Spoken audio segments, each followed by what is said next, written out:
ಸಂಸತ್ ಭವನದಲ್ಲಿ ನಡೆದಂತಹ ಘಟನೆ ಪ್ರತಿಪಕ್ಷಗಳಿಗೆ ಅಸ್ತ್ರವಾಗಿದೆ. ಸಂಸತ್ ಭವನಕ್ಕೆ ಭದ್ರತೆ ಕೊಡದ ಪ್ರಧಾನಿಯಿಂದ ಗಡಿ ರಕ್ಷಣೆ ಹೇಗೆ ಸಾಧ್ಯ ಅಂತ ಕಿಡಿಕಾರಿದೆ.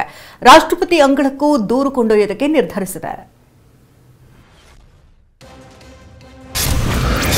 ಸಂಸತ್ ಭವನಕ್ಕೆ ಭದ್ರತೆ ಇಲ್ಲ, ಗಡಿ ಸುರಕ್ಷಿತವೇ.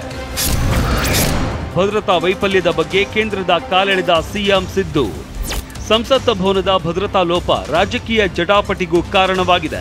ಕೇಂದ್ರ ಸರ್ಕಾರದ ವಿರುದ್ಧ ವಿಪಕ್ಷಗಳು ಮುಗಿಬಿದ್ದಿವೆ. ಸಂಸತ್ ಭವನದ ಮೇಲೆ ಇವತ್ತು ನಡೆದಿರುವ ದಾಳಿ ಖಂಡನೀಯ ಎಂದಿರುವ ಸಿಎಂ ಸಿದ್ದರಾಮಯ್ಯ, ಪರಿಚಯಸ್ಥರಲ್ಲದೆ ಇದ್ದರೆ ಅಪರಿಚಿತರಿಗೆ ಪಾಸ್ಗಳನ್ನು ಹೇಗೆ ನೀಡಲಾಯಿತು?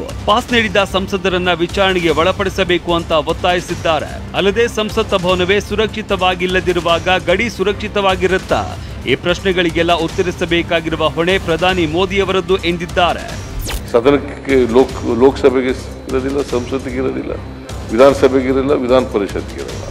ಬೆಳಗಾವಿ ಅಧಿವೇಶನದಲ್ಲಿ ಈ ಬಗ್ಗೆ ಮಾತನಾಡಿದ ಡಿಸಿಎಂ ಡಿಕೆ ಶಿವಕುಮಾರ್, ಸಂಸದ ಪ್ರತಾಪ್ ಸಿಂಹ ಬಹಳ ಎಚ್ಚರಿಕೆಯಿಂದ ಇರ್ತಾರೆ, ಯಾಕೆ ಹೀಗಾದ್ರು ಅಂತ ಕಾಲೆಳೆದ್ರು. ಅದಕ್ಕೆ ಕೇಳ್ತಾ ಇದ್ದೀನಿ, ವೈ ಗಿವ್ ದಿಸ್ ಸರ್ಟಿಫಿಕೇಟ್. ಯಾಕೆ ಸಾಮಾನ್ಯವಾಗಿ ಎಲ್ಲ ಸ್ಕ್ರೀನ್ ಮಾಡ್ತಾರೆ,